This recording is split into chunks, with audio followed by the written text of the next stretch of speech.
നമസ്കാരം ഏവർക്കും മാ4 മലയാളം ഭാഷാ പഠന കേന്ദ്രത്തിന്റെ HST മലയാളം ഫൈനൽ ടച്ച് സെഷനിലേക്ക് സ്വാഗതം.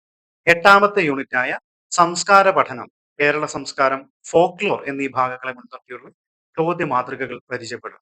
ഈ ക്ലാസ് നിങ്ങൾക്ക് ഉപകാരപ്പെടുകയാണെങ്കിൽ ഈ വീഡിയോ ലൈക്ക് ചെയ്യുവാനും ചാനൽ സബ്സ്ക്രൈബ് ചെയ്യുവാനും ഞങ്ങളിടുന്ന പുതിയ വീഡിയോകളുടെ നോട്ടിഫിക്കേഷൻസ് ലഭിക്കുന്നതിനായി ബെൽ ഐക്കൺ ക്ലിക്ക് ചെയ്യുവാനും ശ്രദ്ധിക്കുക. നമുക്ക് നേരെ ക്ലാസ്സിലേക്ക് പോവാം.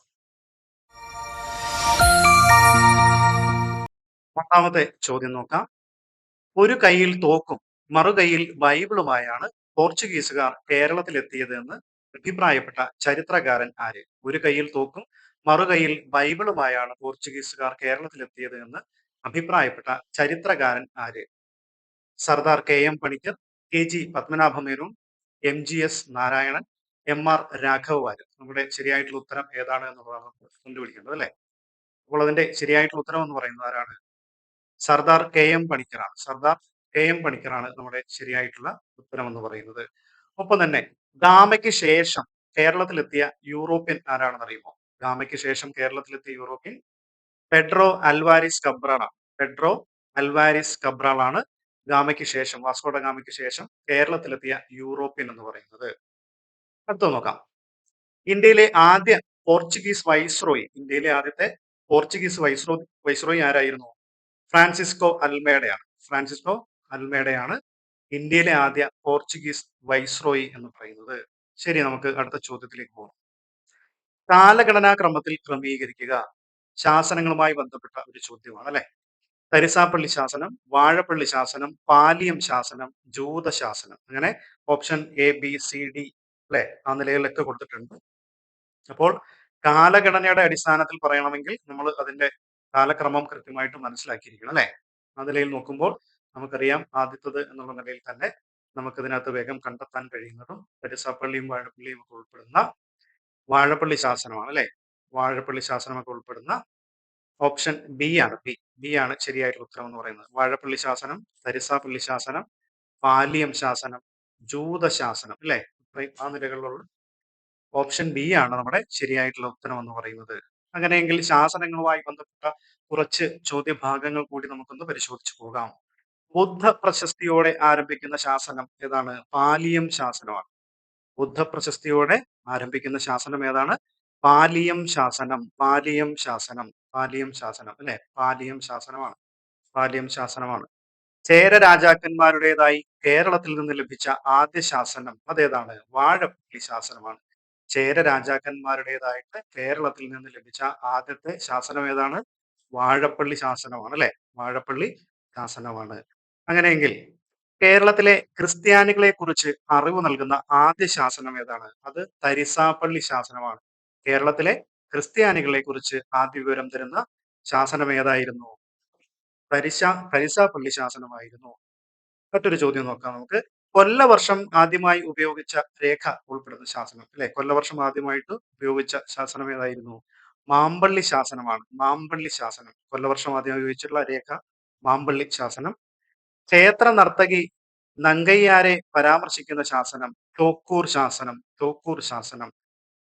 ക്ഷേത്ര നർത്തകി നങ്കയ്യാരെ പരാമർശിക്കുന്ന ശാസനം ഏതാണ്? തോക്കൂർ ശാസനമാണ്. അങ്ങനെയെങ്കിൽ മറ്റൊരു ശാസനത്തെ കുറിച്ച് നോക്കാം. സിറിയൻ ക്രിസ്ത്യൻ താമ്രശാസനം എന്നുകൂടി അറിയപ്പെടുന്ന ശാസനം. സിറിയൻ ക്രിസ്ത്യൻ താമ്രശാസനം എന്നുകൂടി അറിയപ്പെടുന്ന ശാസനം അത് വീരരാഘവ പട്ടയമാണ്. വീരരാഘവ പട്ടയമാണ്. മറ്റൊന്ന് നോക്കാം. ശാസനങ്ങളെ ആസ്പദമാക്കി MGS നാരായണൻ രചിച്ച ഗവേഷണ ഗ്രന്ഥം പെരുമാൾസ് ഓഫ് കേരള എന്നുള്ളതാണ്. ശാസനങ്ങളെ ആസ്പദമാക്കി MGS നാരായണൻ രചിച്ച ഗവേഷണ ഗ്രന്ഥം എന്ന് പറയുന്നത് പെരുമാൾസ് ഓഫ് കേരള എന്നുള്ളതാണ്. 500 5000 എന്നീ നാട്ടുകൂട്ടങ്ങളെ കുറിച്ച് പരാമർശിക്കുന്ന ശാസനമാണ് ഏത്? തിരുനെല്ലി ശാസനം. തിരുനെല്ലി ശാസനം. അപ്പോൾ ശാസനങ്ങളുമായി ബന്ധപ്പെട്ട് എന്തായാലും ഒരു ചോദ്യം നമുക്ക് പരമാവധി പ്രതീക്ഷിക്കാവുന്നതാണ്. അപ്പോൾ ശാസനങ്ങളുടെ ഭാഗങ്ങൾ കൃത്യമായിട്ടും നോക്കാനായിട്ട് ശ്രദ്ധിക്കണം. നമുക്ക് അടുത്ത ചോദ്യത്തിലേക്ക് പോകാം. 1958 ഏപ്രിൽ 26 ആരംഭിച്ച സാംസ്കാരിക സ്ഥാപനം. 1958 ഏപ്രിൽ 26 ആരംഭിച്ച സാംസ്കാരിക സ്ഥാപനം ഏതാണ്? കേരള സാഹിത്യ academy, Kerala Sangeetha Nataka academy, Kerala media academy, Kerala Bhasha institute. അപ്പോൾ ഇതിന്റെ ശരിയായിട്ടുള്ള ഉത്തരം ഏതാണ്? 1958 ഏപ്രിൽ 26 ആരംഭിച്ച സാംസ്കാരിക സ്ഥാപനം എന്ന് പറയുന്നത് കേരള സംഗീത നാടക അക്കാദമിയാണ്. കേരള സംഗീത നാടക അക്കാദമിയാണ്. ഓക്കെ. അങ്ങനെയെങ്കിൽ കേരള സാഹിത്യ അക്കാദമി എന്നാണ് രൂപം കൊണ്ടത്? കേരള സാഹിത്യ അക്കാദമി രൂപം കൊണ്ടത് 1956 1956 ഒക്ടോബർ 15 ഓക്കെ, ഒക്ടോബർ 15 നോക്കാം. കേരള സാഹിത്യ അക്കാദമിയുടെ ആപ്തവാക്യം എന്ന് പറയുന്നത് മലയാണ്മയുടെ സർഗ കവാടം എന്നുള്ളതാണ്. മലയാണ്മയുടെ സർഗ കവാടം എന്നതാണ് കേരള സാഹിത്യ അക്കാദമിയുടെ ആപ്തവാക്യം. കേരള മീഡിയ അക്കാദമിയുടെ ആസ്ഥാനം എവിടെയാണ്? അത് കൊച്ചിയിലാണ് അല്ലെ? കേരള മീഡിയ അക്കാദമിയുടെ ആസ്ഥാനം എവിടെയാണ്? കൊച്ചിയിലാണ്. കൊച്ചി എന്നുള്ളതാണ് അല്ലെ? കൊച്ചിയിലാണ്. ഓക്കെ, ശരി. അങ്ങനെയെങ്കിൽ കേരള ഭാഷാ ഇൻസ്റ്റിറ്റ്യൂട്ട് എന്നാണ് സ്ഥാപിതമായത്? 1968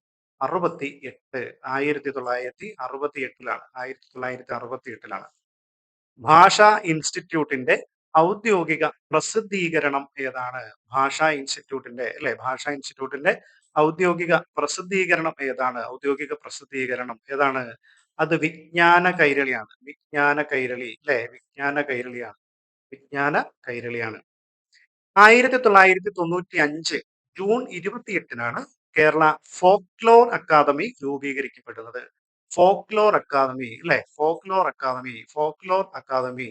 ഫോക്ലോർ അക്കാദമി എന്നാണ് രൂപീകരിക്കപ്പെട്ടത്? 1995 ജൂൺ 28 അല്ലെ? ഫോക്ലോർ അക്കാദമിയുടെ പ്രസിദ്ധീകരണം ഏതാണ്? പൊലി എന്നുള്ളതാണ്. എവിടെയെല്ലാം മലയാളി അവിടെയെല്ലാം മലയാളം ഏത് സ്ഥാപനത്തിന്റെ ആപ്തവാക്യമാണ്? അത് മലയാളം മിഷൻ്റെതാണ് കേട്ടോ. അതായത് എവിടെയെല്ലാം മലയാളി അവിടെയെല്ലാം മലയാളം ഏത് സ്ഥാപനത്തിന്റെ ആപ്തവാക്യമാണ്? മലയാളം മിഷന്റെ ആപ്തവാക്യമാണ്. അങ്ങനെയെങ്കിൽ സംഗീത നാടക അക്കാദമിയുടെ പ്രസിദ്ധീകരണത്തിന്റെ പേര് എന്താണ്? കേളി. സംഗീത നാടക അക്കാദമിയുടെ പ്രസിദ്ധീകരണമാണ് കേളി എന്ന് പറയുന്നത്. കേളി. സംഘടിത ഗ്രന്ഥശാല പ്രസ്ഥാനം ജന്മം കൊണ്ടത് 1945 സെപ്റ്റംബർ 14 കേരള ഗ്രന്ഥശാല സംഘത്തിന്റെ മുഖപത്രമായി ഗ്രന്ഥാലോകം മാസിക. ഓക്കെ, അപ്പോൾ ഇത് നമുക്ക് കേൾക്കുമ്പോൾ ചിലപ്പോൾ ബോറടിക്കാനൊക്കെ സാധ്യതയുണ്ട്. അപ്പോൾ നമ്മൾ കേരളത്തിന്റെ ചരിത്രവുമായി ബന്ധപ്പെട്ടും ഒക്കെയാണ് നമ്മൾ ഈ ഒരു ഭാഗം ചർച്ച ചെയ്തു പോകുന്നത്. അടുത്ത ചോദ്യത്തിലേക്ക് പോകാം അല്ലെ? കാലഗണന അനുസരിച്ച് ക്രമപ്പെടുത്തുക. കുറച്ച് സമരങ്ങളെ പറ്റി സൂചിപ്പിക്കുകയാണ് അല്ലെ? കുറിച്യ ലഹള, ചാന്നാർ ലഹള, പട്ടിണി ജാഥ, ഒരെണ്ണ സമരം എന്നൊക്കെ പറയാറുണ്ട്. ഒരണയ്ക്ക് വേണ്ടിയിട്ടുള്ള ഒരണയുമായി ബന്ധപ്പെട്ട ഒരു സമരമാണ് കേട്ടോ. അപ്പോൾ കാലഗണന അനുസരിച്ച് ക്രമപ്പെടുത്തുക. അതിൽ ശരിയായിട്ടുള്ള ഉത്തരം ഏതാണെന്നുള്ളത് കണ്ടുപിടിക്കണം. ഓപ്ഷൻസ് കുറിച്യ ലഹള, ചാന്നാർ ലഹള, പട്ടിണി ജാഥ, ഒരെണ്ണ സമരം എന്നുള്ളതാണ് അല്ലെ? അതിൽ ശരിയായിട്ടുള്ള ഉത്തരം ഏതാണെന്ന് നമുക്ക് നോക്കാം. ശരിയായ ഉത്തരം എന്ന് പറയുന്നത് ഓപ്ഷൻ എ ആണ്. ശരിയായിട്ടുള്ള ഉത്തരം എന്ന് പറയുന്നത് ഓപ്ഷൻ എ ആണ്. നോക്കാം എന്താണ് ചാന്നാർ ലഹള. എന്താണെന്ന് നമുക്ക് നോക്കാം അല്ലെ? ചാന്നാർ ലഹള എന്ന് പറയുന്നത് ചാന്നാർ സമുദായത്തിലെ സ്ത്രീകൾക്ക് മാറുമറയ്ക്കാനുള്ള അവകാശത്തിനായിട്ട് തിരുവിതാംകൂറിൽ നടന്നിട്ടുള്ള ഒരു സമരമാണ് ചാന്നാർ ലഹള എന്ന് പറയുന്നത്. ഒന്നാം ചാന്നാർ ലഹള 1822 നടന്നതെങ്കിൽ രണ്ടാം ചാന്നാർ ലഹള നടന്നിട്ടുണ്ട്. ചാന്നാർ ലഹള രണ്ടാമത് നടക്കുന്നത് 1859 രണ്ടാം ചാന്നാർ ലഹള നടക്കുന്നത്. മറ്റൊരു സമരം നോക്കാം. പട്ടിണി ജാഥ 1936 ജൂലൈയിൽ AK ഗോപാലന്റെ നേതൃത്വത്തിൽ 32 പേരടങ്ങുന്ന ഒരു സംഘം സന്നദ്ധ ഭടന്മാർ മദിരാശിയിലേക്ക് പട്ടിണി ജാഥ നയിക്കുന്നുണ്ട്. മലബാറിലെ കർഷക തൊഴിലാളികളുടെ പ്രശ്നങ്ങളും തൊഴിലില്ലായ്മയും പട്ടിണിയും തുടങ്ങിയിട്ടുള്ള വിഷയങ്ങളെയൊക്കെ ഗവൺമെന്റിന്റെ മുന്നിലേക്ക് അവതരിപ്പിക്കുവാൻ വേണ്ടിയിട്ടായിരുന്നു ഈ ഒരു സമരം നടത്തിയത് എന്നുള്ളത് ഓർക്കുക. ഇനി ഒരെണ്ണ സമരം കേരള സ്റ്റുഡൻസ് യൂണിയന്റെ നേതൃത്വത്തിൽ ആലപ്പുഴ ജില്ലയിലെ കുട്ടനാട് ബോട്ട് ചാർജ് വർധനയ്ക്കെതിരായിട്ട് നടന്നൊരു സമരമായിരുന്നു. അവിടെ ബോട്ട് കൂലി എന്ന് പറയുന്നത് 1 അണയായിരുന്നു. അതായത് 6 പൈസയായിരുന്നു. അപ്പോൾ ഈ 6 പൈസ എന്നുള്ളത് 10 പൈസയായിട്ട് വർദ്ധിപ്പിക്കുന്ന ഒരു നിലയുണ്ടായി. അപ്പോൾ അതിനെതിരായിട്ട് 1958 നടന്ന ഒരു സമരമാണ് ഒരണ സമരം എന്നുള്ളത്.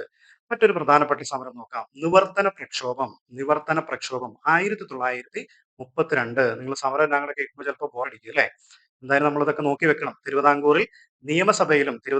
നിയമസഭയിലും സർക്കാർ നിയമനങ്ങളിലും ന്യായമായ പ്രാതിനിധ്യം ലഭിക്കാൻ വേണ്ടിയിട്ട് ഈഴവ, ക്രിസ്ത്യൻ, മുസ്ലിം സമുദായങ്ങൾ സംഘടിച്ച് നടത്തിയിട്ടുള്ള ഒരു സമരത്തെയാണ് വിവർത്തന പ്രക്ഷോഭം എന്നറിയപ്പെടുന്നത്. വിവർത്തന പ്രക്ഷോഭം 1932. മറ്റൊരു പ്രധാനപ്പെട്ട സമരം 1891 നടന്നതാണ് മലയാളി മെമ്മോറിയൽ. എന്താണ് മലയാളി മെമ്മോറിയൽ? തിരുവിതാംകൂറിലെ ഉയർന്ന ഉദ്യോഗങ്ങളിൽ പരദേശികളായിട്ടുള്ള തമിഴ് ബ്രാഹ്മണരെ നിയമിച്ചത് മൂലം അമർഷം പൂണ്ട് ശ്രീമൂലം തിരുനാൾ മഹാരാജാവിന് നാട്ടുകാർ സമർപ്പിച്ചിട്ടുള്ള നിവേദനത്തെയാണ് മലയാളി മെമ്മോറിയൽ എന്ന് പറയുന്നത്. അല്ലെ? എന്തായിരുന്നു അതിന്റെ മുദ്രാവാക്യം? തിരുവിതാംകൂറുകാർക്ക്, അല്ലെ? തിരുവിതാംകൂറുകാർക്ക് എന്നുള്ളതായിരുന്നു അതിന്റെ മുദ്രാവാക്യം എന്ന് പറയുന്നത്. അടുത്ത നോക്കാം. ഇതുമായി റിലേറ്റ് ചെയ്ത് നിൽക്കുന്ന മറ്റൊരു സമരമായിരുന്നു ഈഴവ മെമ്മോറിയൽ. വർഷം 1896. തിരുവിതാംകൂറിന്റെ മൊത്തം ജനസംഖ്യയുടെ 1/5 ഈഴവർക്ക് സർക്കാർ ഉദ്യോഗസ്ഥങ്ങളിൽ നാമമാത്രമായ ഒരു പ്രാതിനിധ്യം പോലും ഉണ്ടായിരുന്നില്ല. അല്ലെ? ബുദ്ധിമുട്ടുകൾ പലതും സഹിച്ച് ഉന്നത വിദ്യാഭ്യാസം നേടിയിട്ടുള്ള പല ഈഴവ സമുദായ അംഗങ്ങൾക്കും ഉദ്യോഗസ്ഥ ഉദ്യോഗ ഉദ്യോഗം അന്വേഷിച്ച് രാജ്യത്തിന് പുറത്തു പോകേണ്ട ഒരു സാഹചര്യം ഒക്കെ ഉണ്ടാകുന്നുണ്ട്. അതിനെ തുടർന്ന് നടക്കുന്ന ഒരു സമരമാണിത്. 13,176 പേർ ഒപ്പിട്ടിട്ടുള്ള ഒരു ഹർജി ഡോക്ടർ പൽപുവിന്റെ നേതൃത്വത്തിൽ 1896 സെപ്റ്റംബർ 3-ാം തീയതി ശ്രീമൂലം തിരുനാൾ മഹാരാജാവിന് സമർപ്പിക്കുന്നതാണ് ഈഴവ മെമ്മോറിയൽ എന്നുള്ളത്. പ്രധാനപ്പെട്ട മറ്റു സമരങ്ങൾ നോക്കാം. ഗുരുവായൂർ സത്യാഗ്രഹം, അല്ലെ? ഗുരുവായൂർ സത്യാഗ്രഹം അതൊക്കെ ഇനി വിശദീകരിക്കണം തോന്നില്ല. കുറച്ച് സമരങ്ങൾ കൂടി പറയാം. കല്ലുമാല സമരം 1915, മലബാർ കലാപം 921, വൈക്കം സത്യാഗ്രഹം 924, നിവർത്തന പ്രക്ഷോഭം 32, ക്ഷേത്രപ്രവേശന വിളംബരം 936, പാലിയം സത്യാഗ്രഹം 1948, വിമോചന സമരം 959. ഇപ്പോൾ സമരങ്ങളുമായി ബന്ധപ്പെട്ട് ഓടിച്ചു പറഞ്ഞു പോയതാണ്. അടുത്തൊരു കാര്യം നോക്കാം. ഒന്നാം പഴശ്ശി വിപ്ലവം നടന്നത് ഏത് വർഷം മുതൽ ഏത് വർഷം വരെയാണ്? 1793 മുതൽ 97 വരെ, 95 മുതൽ 97 വരെ, 94 മുതൽ 96 വരെ, 94 മുതൽ 97 വരെ, അല്ലെ? അപ്പോൾ ശരിയായിട്ടുള്ള ഉത്തരം ഏതാണ്? ഒന്നാം പഴശ്ശി വിപ്ലവം, അല്ലെ? ഒന്നാം പഴശ്ശി വിപ്ലവം അത് 1793 മുതൽ 1797 വരെയാണ്, അല്ലെ?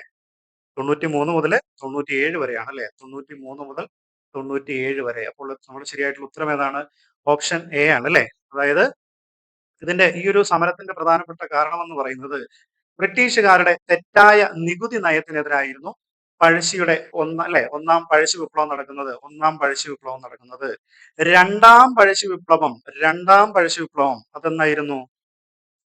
രണ്ടാം പഴശ്ശി വിപ്ലവം 1800 മുതൽ 1805 വരെയായിരുന്നു. 1800 മുതൽ 1805 വരെയായിരുന്നു. ശ്രീരംഗപട്ടണം ഉടമ്പടി പ്രകാരം ബ്രിട്ടീഷുകാർ വയനാട് പിടിച്ചെടുക്കാൻ ശ്രമിച്ചത് ആയിരുന്നു ഈ ഒരു കലാപത്തിന്റെ കാരണമായിട്ട് വരുന്നത്. 1805 നവംബർ 30-ന് മാവിലാൻ തോട് വെച്ച് നടന്ന യുദ്ധത്തിൽ പഴശ്ശിക്ക് വെടിയേറ്റ് അദ്ദേഹം മരിക്കുന്നുണ്ട്.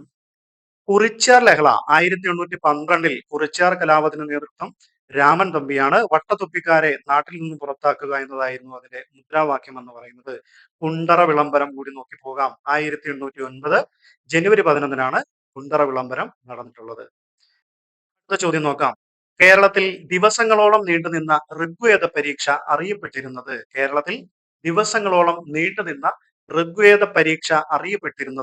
തളിയിൽ താനം, കടവല്ലൂർ അന്യോന്യം, മൂഴിക്കുളം കച്ചം, പട്ടത്താനം, അല്ലെ? പട്ടത്താനം. അപ്പോൾ കേരളത്തിൽ ദിവസങ്ങളോളം നീണ്ടുനിന്ന ഋഗ്വേദ പരീക്ഷ അറിയപ്പെട്ടിരുന്നത് തളിയിൽ താനം എന്നാണോ, കടവല്ലൂർ അന്യോന്യം എന്നാണോ, മൂഴിക്കുളം കച്ചം എന്നാണോ, പട്ടത്താനം എന്നുള്ളതാണെന്നാണ് നമ്മൾ ചോദ്യം, അല്ലെ? അത് ഏതാണ് ഉത്തരം? നമ്മുടെ ഉത്തരം എന്ന് പറയുന്നത് ഓപ്ഷൻ ബി ആണ്. കടവല്ലൂർ അന്യോന്യം, അല്ലെ? കടവല്ലൂർ അന്യോന്യമായിരുന്നു.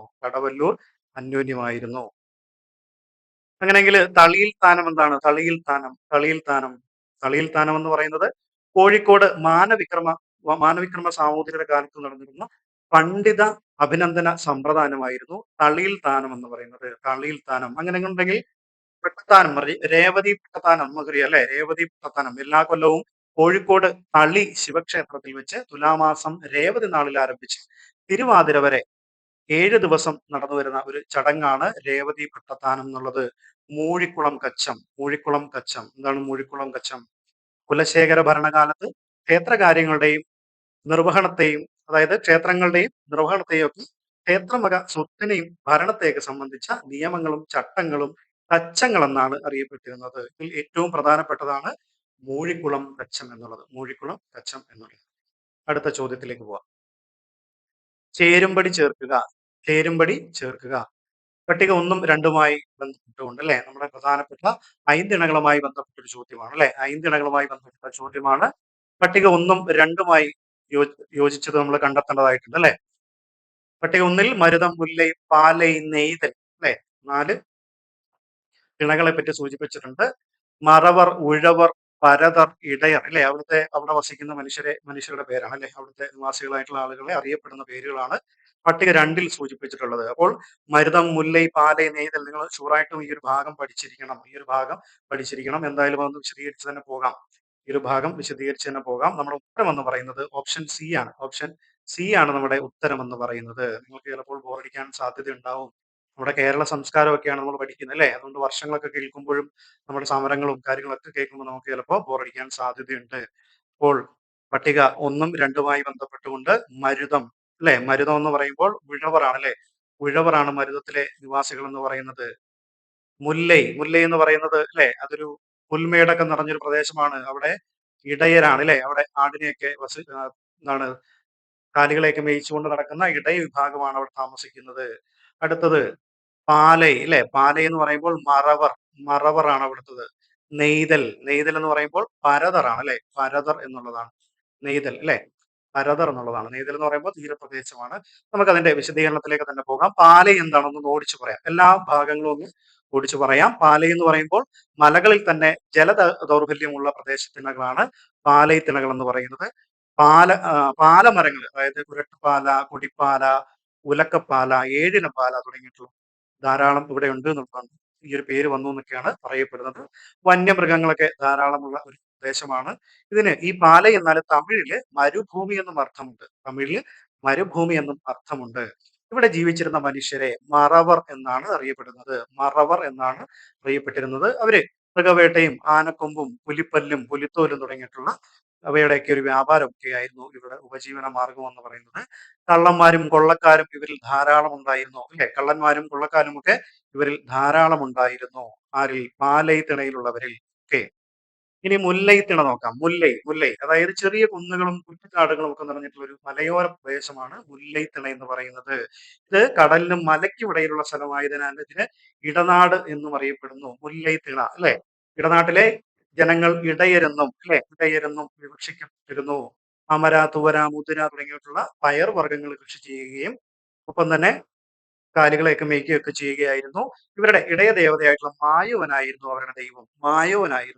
അവരുടെ ദൈവം എന്ന് പറയുന്നത്. ഒരുപക്ഷെ ഈ തിണകളുമായി ബന്ധപ്പെട്ട് അവരുടെ ദൈവങ്ങളെ പറ്റിയുള്ള ചോദ്യങ്ങൾ മുൻപ് ചോദിച്ചു കാണാറുണ്ട്.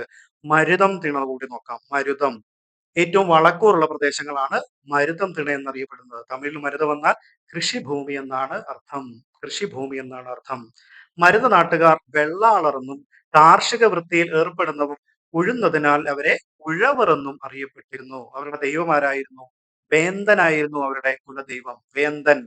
നമ്മളിനി നെയ്തൽ നോക്കാം. നെയ്തൽ എന്ന് പറയുന്നത് നേരത്തെ സൂചിപ്പിച്ചു ഒരു തീരപ്രദേശമാണ് നെയ്തൽ അല്ലെ? നെയ്തൽ എന്നാൽ എന്താണ്?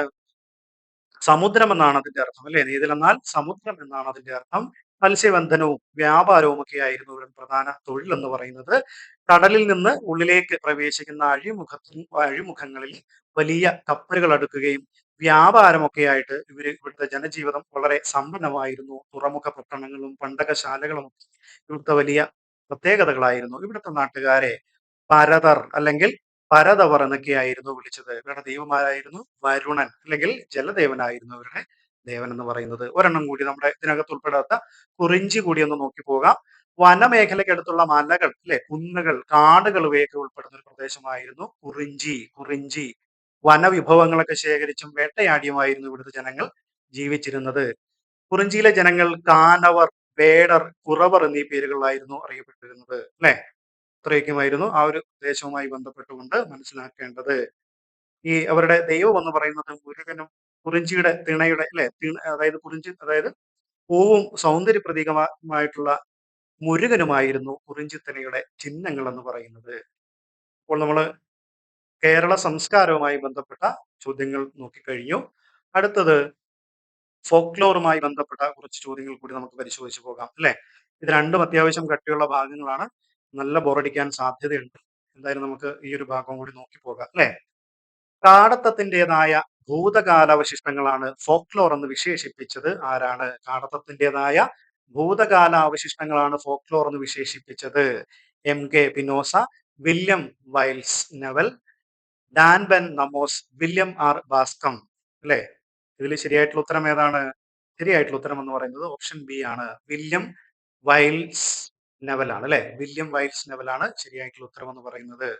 അങ്ങനെയെങ്കിൽ ഇത്തരത്തിലുള്ള കുറച്ച് പോയിന്റുകൾ കൂടി നമുക്ക് നോക്കാം. രണ്ടിൽ കൂടുതൽ അംഗങ്ങൾ ഉള്ളതും ഒരു പൊതു സ്വഭാവമെങ്കിലും പങ്കുവെക്കുന്നുള്ളതുമായ ഏതൊരു കൂട്ടത്തെയും ഫോക്ക് എന്ന് വിളിക്കാമെന്ന് അഭിപ്രായപ്പെട്ടത് അലൻ ഡെന്റിസ് ആണ്. അലൻ ഡെന്റിസ് അദ്ദേഹം എന്താണ് പറയുന്നത്? രണ്ടിൽ കൂടുതൽ അംഗങ്ങളുള്ളതും ഒരു പൊതു സ്വഭാവമെങ്കിലും പങ്കുവെക്കുന്നതുമായ ഏതൊരു കൂട്ടായ്മയെയും ഫോക്ക് എന്ന് വിളിക്കാം. ഫോക്ക് എന്ന് വിളിക്കാം. ഒരു ജനതയെക്കുറിച്ചുള്ള ശാസ്ത്രം എന്നതിലുപരി ഫോക്ലോർ പാരമ്പര്യ ജനതാശാസ്ത്രവും നാടൻ ഗാനങ്ങളുമാണ് എന്നുള്ളത് ജോൺ ബെയ്ലിയുടെ അഭിപ്രായമാണ്. ജോൺ ബെയ്ലിയുടെ അഭിപ്രായമാണ്. നോക്കാം. വാമൊഴിയിലൂടെയുള്ള സാംസ്കാരിക പാരമ്പര്യത്തെ മുഴുവൻ ഫോക്ലോർ ഉൾക്കൊള്ളുന്നു എന്ന് പറഞ്ഞത് ബി.എ. ബോഡ്കിനാണ്. ബി.എ. ബോഡ്കിനാണ്. അതായത് വാമൊഴിയിലൂടെയുള്ള സാംസ്കാരിക പാരമ്പര്യത്തെ മുഴുവൻ ഫോക്ലോർ ഉൾക്കൊള്ളുന്നു എന്ന് പറഞ്ഞത് ബി.എ. ബോഡ്കിനാണ്. ബി.എ. ബോഡ്കിനാണ്. അങ്ങനെയെങ്കിൽ മറ്റൊരു അഭിപ്രായം നോക്കാം. ആദിമ മനുഷ്യന്റെ സത്യവും അപക്രമവുമായ പ്രകടനമാണ് ഫോക്ലോർ എന്ന് എം.കെ. പിനോസ അഭിപ്രായപ്പെടുന്നു. എം.കെ. പിനോസ അഭിപ്രായപ്പെടുന്നുണ്ട്. എം.കെ. പിനോസ അഭിപ്രായപ്പെടുന്നുണ്ട്. എന്താണ്? ആദിമ മനുഷ്യന്റെ സത്യവും അപക്രമവുമായ പ്രകടനമാണ് ഫോക്ലോർ എന്ന് എം.കെ. പിനോസ അഭിപ്രായപ്പെടുന്നുണ്ട്. അടുത്തത് നോക്കാം. ആചാരവിശ്വാസങ്ങളുടെ ബോധപൂർവമോ അല്ലാതെയോ സംരക്ഷിക്കപ്പെട്ടു പോരുന്ന സംസ്കാരത്തിന്റെ ഭാഗമായ ഫോക്ലോർ ജനങ്ങളുടേതാണ്, ജനങ്ങൾക്ക് വേണ്ടിയുള്ളതാണ് എന്ന് എച്ച് ഗസ്റ്റർ പറയുന്നു. എച്ച് ഗസ്റ്റർ പറയുന്നു. ശരി, നമുക്ക് അടുത്ത ചോദ്യത്തിലേക്ക് പോകാം. നാട്ടറിവ് രീതികൾ അല്ലെങ്കിൽ പഠിതാക്കളുടെ സമീപനങ്ങൾ, അന്വേഷണ സമ്പ്രദായങ്ങൾ, ജനപദ സിദ്ധികൾ തുടങ്ങിയവ ഒരു വ്യക്തിഗത വിഭവമായോ അല്ലെങ്കിൽ പരിവർത്തനത്തിനോ സാങ്കേതിക വികാസത്തിനോ സാമൂഹിക, സാംസ്കാരിക, സാമ്പത്തിക അവസ്ഥകൾ മാറ്റുന്നതിനോ ഉപയോഗിക്കുന്നതിന് വിളിക്കുന്ന പേര് എന്ത്? പ്രചലിത ഫോക്ലോർ, പ്രയുക്ത ഫോക്ലോർ, പ്രായോഗിക ഫോക്ലോർ, നാഗരിക ഫോക്ലോർ. അല്ലെ? അപ്പോൾ ഇതൊക്കെ എന്താണ് നമ്മൾ മനസ്സിലാക്കിയിരിക്കണം. ആ നിലയിൽ ഇതിന്റെ ഉത്തരം എന്ന് പറയുന്നത് ഓപ്ഷൻ സി ആണ്. അതായത് പ്രായോഗിക ഫോക്ലോർ ആണ് ഈ പറയുന്ന കുറിപ്പ്. ഓക്കെ, ഞാൻ വായിച്ച് വീണ്ടും സമയം കളയുന്നില്ല. ശരി, അപ്പോൾ നമുക്ക് ബാക്കിയുള്ളത് കൂടി നോക്കിപ്പോ എന്താണ് ഫോക്ലോറിസം? ഫോക്ലോറിസം അതായത് നിയതമായ പരിസരങ്ങളിൽ നിന്ന് അടർത്തി മാറ്റപ്പെട്ടതും പുതിയ പരിസരങ്ങളിൽ പരീക്ഷിക്കപ്പെടുന്നതുമായ ഫോക്ക് ഘടകങ്ങളെ വിളിക്കുന്നതാണ് ഫോക്ലോറിസം. ഫോക്ലോറിസം. അങ്ങനെയെങ്കിൽ പ്രചലിത ഫോക്ലോർ എന്താണ് നോക്കാം. പ്രചലിത ഫോക്ലോർ ഒരു കൂട്ടായ്മയിൽ സജീവമായി നിൽക്കുന്ന ഫോക്ലോർ രൂപത്തിന്റെ ഘടകത്തെയാണ് പ്രചലിത ഫോക്ലോർ എന്ന് വിളിക്കുന്നത്. പ്രചലിത ഫോക്ലോർ എന്ന് വിളിക്കുന്നത്. എന്താണ് നവ ഫോക്ലോർ? നവ ഫോക്ലോർ എന്താണ്? പുതിയ ലോകത്തിന്റെ വ്യവസ്ഥകൾക്കും സൗന്ദര്യബോധത്തിനും രാഷ്ട്രീയത്തിനും അനുസരിച്ച് പരുവപ്പെട്ടു വരുന്ന ഫോക്ലോറുകളെയാണ് നവ ഫോക്ലോർ എന്ന് പറയുന്നത്. നവ ഫോക്ലോർ എന്ന് പറയുന്നത്. ശരി, അടുത്ത ചോദ്യം. ജർമ്മൻ ഇൻഡോളജിസ്റ്റ് ആയ തിയോഡർ ബെൻഫെ അവതരിപ്പിച്ച ഫോക്ലോർ സിദ്ധാന്തം. ജർമ്മൻ ഇൻഡോളജിസ്റ്റ് ആയിട്ടുള്ള തിയോഡർ ബെൻഫെ അവതരിപ്പിച്ച ഫോക്ലോർ സിദ്ധാന്തം ഏതാണ്? സൗരപുരാവർത്ത സിദ്ധാന്തം, ദേശാന്തരഗമന സിദ്ധാന്തം, എട്ടുമുറ സിദ്ധാന്തം, അനുഷ്ഠാന സിദ്ധാന്തം. അപ്പോൾ ഇതിൽ ശരിയായിട്ടുള്ള ഉത്തരം ഏതാണ്? ജർമ്മൻ ഇൻഡോളജിസ്റ്റ് ആയിട്ടുള്ള തിയോഡർ ബെൻഫെ അവതരിപ്പിച്ച ഫോക്ലോർ സിദ്ധാന്തം ഏതാണ്? ഫോക്ലോർ സിദ്ധാന്തം ഏതാണ്? ഓപ്ഷൻ ബി ആണ്. ദേശാന്തരഗമന സിദ്ധാന്തം. ദേശാന്തരഗമന സിദ്ധാന്തം എന്നുള്ളതാണ്. ഓക്കെ, അങ്ങനെയെങ്കിൽ ദേശാന്തരഗമന സിദ്ധാന്തം എന്താണ്? അല്ലെ? തിയോഡോർ ബെൻഫെ അവതരിപ്പിച്ചതാണ് എന്ന് പറഞ്ഞു. പഞ്ചതന്ത്രം കഥകൾ ജർമ്മൻ ഭാഷയിലേക്ക് വിവർത്തനം ചെയ്യപ്പെട്ട സന്ദർഭത്തിൽ സംസ്കാരങ്ങൾ തമ്മിലുള്ള ആദാന പ്രദാനങ്ങളാണ് നാട്ടറിവ് വിനിമയങ്ങളിലൂടെ സംഭവിക്കുന്നത് എന്ന നിരീക്ഷണമാണ് ദേശാന്തരഗമന സിദ്ധാന്തം. ദേശാന്തരഗമന സിദ്ധാന്തം എന്ന് പറയുന്നത് എന്താണ്? Finish method. ഫിനിഷ് മെത്തേഡ് എന്താണെന്ന് നോക്കാം. ഫിനിഷ് മെത്തേഡ് ബെൻഫയുടെ ആശയത്തെ കേന്ദ്രീകരിച്ചുകൊണ്ട് ഫിൻലാൻഡിലെ ഗവേഷകർ നാട്ടറിവിന്റെ അപഗ്രഥനത്തിന് പുതിയൊരു സമ്പ്രദായം ഏർപ്പെടുത്തി. ഒരു കഥ പ്രചരിക്കുന്ന സ്ഥലവും അല്ലെങ്കിൽ അത് ഉത്ഭവിച്ച ഇടവും അത് വ്യാപിച്ച വഴിയും കണ്ടെത്തുകയായിരുന്നു ഫിന്നിഷ് പണ്ഡിതന്മാരുടെ ലക്ഷ്യമെന്ന് പറയുന്നത്. അതായത് വാമൊഴി വഴക്കങ്ങളെ സാഹിത്യമായി വിലയിരുത്തുന്നതിനായി ഫിന്നിഷ് പണ്ഡിതന്മാർ വികസിപ്പിച്ച ചരിത്ര ഭൂമിശാസ്ത്ര പഠന രീതിയാണ് ഫിന്നിഷ് മെത്തേഡ് എന്നുള്ളത്. അങ്ങനെയെങ്കിൽ അനുഷ്ഠാന സിദ്ധാന്തം എന്താണെന്ന് നോക്കാം. അനുഷ്ഠാന സിദ്ധാന്തം എന്താണെന്ന് നോക്കാം അല്ലെ. അനുഷ്ഠാന സിദ്ധാന്തം ഫോക്ലോറിന്റെ ഉത്ഭവത്തെ പറ്റിയുള്ള ആഗമിക സിദ്ധാന്തങ്ങളിൽ ഒന്നാണ് അനുഷ്ഠാന സിദ്ധാന്തം. എന്താണ്? ഫോക്ലോറിന്റെ ഉത്ഭവത്തെ പറ്റിയുള്ള ആഗമിക സിദ്ധാന്തങ്ങളിൽ ഒന്നാണ് അനുഷ്ഠാന സിദ്ധാന്തം എന്ന് പറയുന്നത്. ഇന്ത്യനിസ്റ്റ് രീതിശാസ്ത്രം എന്താണെന്ന് നോക്കാം. ഇന്ത്യനിസ്റ്റ് രീതിശാസ്ത്രം നാടോടി കഥകളുടെ ഉത്ഭവവും വ്യാപനവുമാണ് തിയോഡർ ബെൻഫയുടെ ഈ ഒരു സിദ്ധാന്തത്തിന്റെ കാതൽ എന്ന് പറയുന്നത്. പാഠഭേദങ്ങളോടെ നിലനിൽക്കുന്ന ഓരോ കഥയും ഓരോ സ്ഥലത്ത് ഓരോ സാഹചര്യത്തിൽ ഉണ്ടായവയാണെന്നാണ് ഈ ഒരു സിദ്ധാന്തം നിരീക്ഷിക്കുന്നത്. എന്താണ് കെട്ടുമുറ സിദ്ധാന്തം? കെട്ടുമുറ സിദ്ധാന്തം എന്താണ്? കെട്ടുമുറ സിദ്ധാന്തം അല്ലെ. വാമൊഴി രചനാ സിദ്ധാന്തം എന്ന പേരിൽ കൂടി അറിയപ്പെടുന്ന കെട്ടുമുറ സിദ്ധാന്തം നാട്ടറിവ് പഠനത്തിൽ, വിശേഷിച്ച് നാടൻ പാട്ടുകളുടെ വിശകലനത്തിൽ വളരെയേറെ ഉപകാരപ്രദമാണ്. ഈ സിദ്ധാന്തം അവതാരകരെയും അവരുടെ പ്രകടനത്തെയും ആധാരമാക്കി രൂപപ്പെട്ടിട്ടുള്ള ഒന്നാണ്. ഈ മേഖലയിൽ ആദ്യമായി പഠനങ്ങൾ നടത്തിയത് ആരാണ്? മിൽമൻ പ്യാരി എന്ന യുവ പണ്ഡിതനാണ് ഈ ഒരു മേഖലയിൽ പഠനങ്ങൾ നടത്തിയിട്ടുള്ളത്. അങ്ങനെയെങ്കിൽ മറ്റൊരു പോയിന്റ് കൂടി നോക്കിയിട്ട് നമുക്ക് ഈ ഒരു ചോദ്യത്തിൽ നിന്ന് അടുത്ത ചോദ്യത്തിലേക്ക് പോകാം. കെട്ടുമുറ സിദ്ധാന്തം ഫലപ്രദമായി ഉപയോഗിച്ച എം ആർ രാഘവ വാര്യരുടെ, അതായത് കെട്ടുമുറ സിദ്ധാന്തം ഫലപ്രദമായി ഉപയോഗിച്ച് എം ആർ രാഘവ വാര്യരുടെ മലയാള ഗ്രന്ഥം വടക്കൻ പാട്ടുകളുടെ പണിയാല എന്നുള്ളതാണ്. അടുത്തൊരു ചോദ്യം നോക്കാം. പുരാവൃത്തങ്ങൾ ഭാഷയുടെ രോഗമാണ് എന്ന് സിദ്ധാന്തിച്ചത് ആര്? പുരാവൃത്തങ്ങൾ ഭാഷയുടെ രോഗമാണ് എന്ന് സിദ്ധാന്തിച്ചത് ആരാണ്? Levi Strauss, Max Muller, Gilbert Murray, James George Frazer. ഇതിൽ ശരിയായിട്ടുള്ള ഉത്തരം ഏതാണ്? പുരാവൃത്തങ്ങൾ ഭാഷയുടെ രോഗമാണെന്ന് പറഞ്ഞത് ആരാണ്? അങ്ങനെ സിദ്ധാന്തിച്ചത് മാക്സ് മുള്ളർ ആണ് അല്ലെ. മാക്സ് മുള്ളർ ലോകപ്രശസ്തനായിട്ടുള്ള ഭാഷാ തത്വജ്ഞനും പൗരസ്ത്യ പൈതൃക ഗവേഷകനുമായിട്ടുള്ള മാക്സ് മുള്ളർ ഗ്രീം സഹോദരന്മാരുടെ ഫോക്ലോർ ആശയങ്ങളെ ഉപജീവിച്ചുകൊണ്ട് മുള്ളർ സൗരയൂഥ സിദ്ധാന്തം ആവിഷ്കരിക്കുന്നുണ്ട്. മാക്സ് മുള്ളറുടെ നിരീക്ഷണത്തിൽ അർത്ഥവ്യത്യാസം എന്ന പ്രക്രിയയിലൂടെയാണ് പുരാവൃത്തങ്ങൾ ഉണ്ടാകുന്നത് എന്നുള്ളതാണ്. അതായത് അദ്ദേഹത്തിന്റെ നിരീക്ഷണത്തിൽ പുരാവൃത്തങ്ങൾ എങ്ങനെയാണ് ഉണ്ടാകുന്നത്? അതായത് അർത്ഥവ്യത്യാസം എന്ന പ്രക്രിയയിലൂടെയാണ് പുരാവൃത്തങ്ങൾ ഉണ്ടാകുന്നത് എന്നാണ് അദ്ദേഹം പറയുന്നത്. ശരി, അടുത്ത ചോദ്യം നോക്കാം. നമ്മൾ ഇനി ആ ഒരു ഭാഗമൊക്കെ കഴിഞ്ഞ് ഒന്ന് ശ്വാസം വിടാം. മഞ്ഞക്കാട്ടിൽ പോയാൽ പിന്നെ മഞ്ഞക്കിളിയെ പിടിക്കാലോ അല്ലെ. നമ്മൾ പലരും പാടുന്നതാണ്, പലരും കേട്ടിട്ടുള്ളതാണ്. മഞ്ഞക്കാട്ടിൽ പോയാലോ പിന്നെ മഞ്ഞക്കിളിയെ പിടിക്കാലോ അല്ലെ. ഇത് ഏത് വിനോദവുമായി ബന്ധപ്പെട്ടാണ്? സംഘക്കളി, ഏഴാമത്തെ കളി, വട്ടിപ്പാട്ട്, വേലർപാട്ട്. നമുക്കറിയാം ഇത് ഏത് വിനോദവുമായി ബന്ധപ്പെട്ടതാണ്? സംഘക്കളിയുമായി ബന്ധപ്പെട്ടതാണ് അല്ലെ. സംഘക്കളിയുമായി ബന്ധപ്പെട്ടതാണ്. എന്താണ് സംഘക്കളി?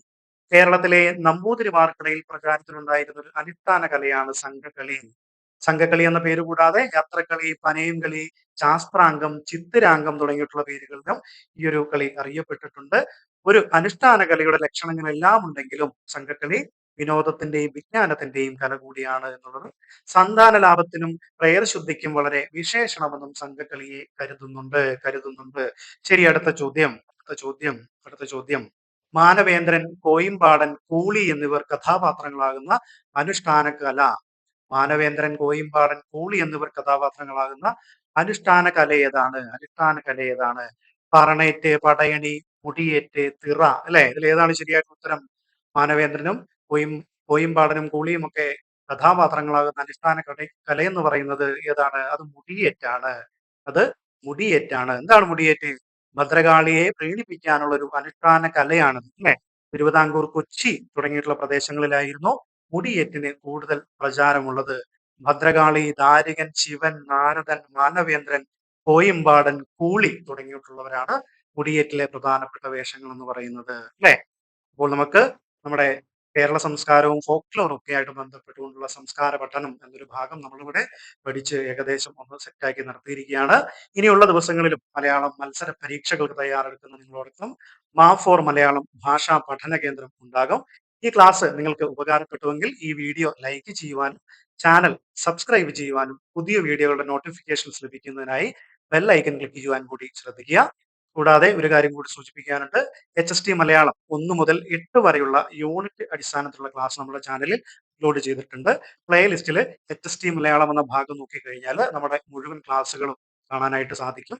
പ്രത്യേകം ഒരു കാര്യം സൂചിപ്പിക്കാനുള്ളത് 1 മുതൽ 8 വരെയുള്ള മുഴുവൻ ക്ലാസ്സുകളും നിങ്ങൾ സ്കിപ്പ് ചെയ്യാതെ തന്നെ കാണുവാൻ വേണ്ടിയിട്ട് ശ്രദ്ധിക്കുക. അപ്പോൾ ഒരിക്കൽ കൂടി ഏവർക്കും വിജയാശംസകൾ നേർന്നുകൊണ്ട് മാ4 മലയാളം ഒരിക്കൽ കൂടി നന്ദി രേഖപ്പെടുത്തിക്കൊണ്ട് അവസാനിപ്പിക്കുന്നു. നന്ദി, നമസ്കാരം.